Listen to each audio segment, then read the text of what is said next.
So we always kind of obsess over this myth of the lone genius, the person grinding away in a dark gym all by Right, themselves. the solo grind. Exactly. But the psychology of the peer effect actually tells a very different story. Your environment is, well, it's essentially the ceiling of your success. Yeah, you really can't outwork a bad environment. No, you can't. And today we're doing a deep dive into some notes that explore a really fascinating case study from a fantasy narrative. Specifically, we're looking at the training arc of three characters, Eris, Nina, and Isolte. And just to clarify, we are not doing a fantasy recap here. Right, yeah, no recaps. We're using their story as basically a masterclass. Uh-huh. We want to decode how to engineer your own success because extraordinary growth is, well, it's rarely achieved alone. Right. So to reach those elite levels, you need a catalyst. And that usually means, walking away from what feels comfortable. Which is exactly what happens with Nina. She's perfectly comfortable in her sort of mundane peer group. I mean, they even mock Eris's intense dedication to training. Oh, wow, they actually make fun of her. Yeah, exactly. But then Nina travels, and she actually witnesses a warrior named Rudius defeat a literal demon king with a single, just unimaginable strike. Which is wild. It is. And even though it's a fantasy setting, that psychological shock, it's universal. It's the classic frog in the well syndrome. Right, where if you never leave the well, you think that tiny patch of water is the entire ocean. Exactly. Nina totally thought she was elite until she finally saw the ocean. Mm-hmm. That moment just shatters her limited worldview. So she actually abandons her lukewarm flock to start training alongside Eris. She does. She takes immediate action. Okay, wait, I have to push back here, though. Because abandoning your established network to go chase some, impossible standard, I mean, that sounds incredibly risky. It feels risky, sure. Right, in the real world, whether it's your career or a startup, isn't being the big fish in a small pond actually a great way to build confidence? Why throw that stability away? Because, well, that stability is an illusion. It completely caps your potential. In business or sports, the big fish eventually stops growing. Okay, I see what you mean.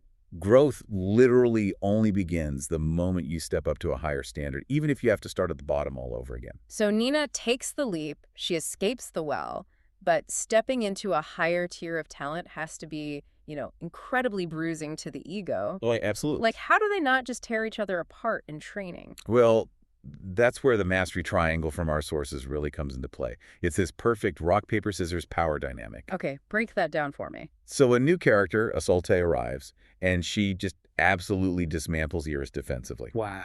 But then Nina steps in, and she instantly defeats Isolte with sheer speed. Oh, so because no single person can just dominate the group, it mechanically strips away their egos. Exactly. Eris can't just overpower them. She's actually forced to pause and analyze Isolte's defensive mechanics. So they're exposing each other's blind spots. Right. Isolte points out that Eris projects way too much bloodlust, while Eris is teaching them about combat timing. It's totally like a cross-functional business team, like pairing an aerodynamic engineer with an engine builder on a race car. That is a great analogy, actually. Yeah, because the engine builder only cares about raw power, which creates drag. And the aerodynamicist points out the blind spot. They kind of naturally temper each other's extremes. Solo growth just has a hard ceiling because you literally can't see your own drag. Right. And what's fascinating is how Eris's extreme ambition acts as a magnet. There's this old Japanese idiom that the nail that sticks out gets hammered down. Oh, yeah, I've heard that. But Eris is an outstanding stake. She's so driven that instead of alienating people, her intensity creates a gravitational pull. She's attracting other exceptional talents who want to be pulled into that orbit. Precisely. And being in that elite orbit, it doesn't just forge new skills, it actually unlocks hidden value from your past. Yeah, the forest hunt is a perfect example of that. Right. During a forest hunt, Eris uses these seemingly unrelated past skills, like a basic fireball magic spell and even foreign languages. Which completely shocks her sword purist rivals. Exactly. It's like Steve Jobs' concept of connecting the dots. When she learned those skills, they probably seemed completely trivial compared to sword fighting. But because she's in a high-pressure environment now, she's forced to synthesize everything she knows. And she has a situational awareness to apply them in a completely foreign context. Right. It's like taking a random college elective or maybe lessons from a failed startup, and then years later it becomes this unexpected competitive advantage in a totally different industry. Yeah, nothing is ever wasted if you're in an environment that truly demands your best. So stepping back, the blueprint for engineering your own success is actually pretty clear for you listening. First, you have to act immediately to break your assumptions. Right. Upgrade your flock to trigger that peer effect. Yep. Third, you need to seek diverse feedback to expose your blind spots. And fourth, push your extreme strengths until you become a magnet for talent. Exactly. And fifth, trust that your past knowledge will eventually compound. It really all comes down to who you choose to sweat alongside. It really does. Which brings us to a slightly more uncomfortable question for you listening right now. We've talked a lot about evaluating the people around you, Yeah.